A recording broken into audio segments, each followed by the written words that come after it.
Binatikos ni United States President Donald Trump si Ukrainian President Volodymyr Zelensky na tinawag niyang isang diktador dahil sa pagtanggi nitong magkaroon ng eleksyon sa Ukraine. Isinisisi rin ni Trump kay Zelensky ang nangyayaring giyera sa Russia kung saan milyon-milyong mga buhay ang nasawi. Itinanggi ni Zelensky ang mga pahayag ni Trump at sinabing nabubuhay si Trump sa isang disinformation space na pinamumunuan ng Russia. Ipinagtanggol din ng ilang leader ng Europa si Zelensky.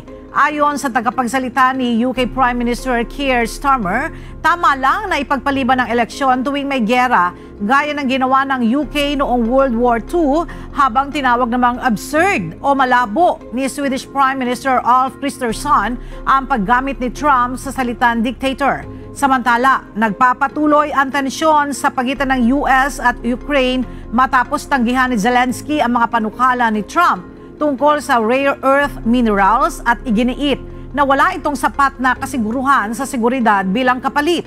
Kasabay nito, inahayag ng European Union ang panibagong mga parusa laban sa Russia, kabilang ang pagbabawal sa ilang bangko at media outlet, pati na rin ang paghihigpit sa kalakalan ng langis at aluminyo.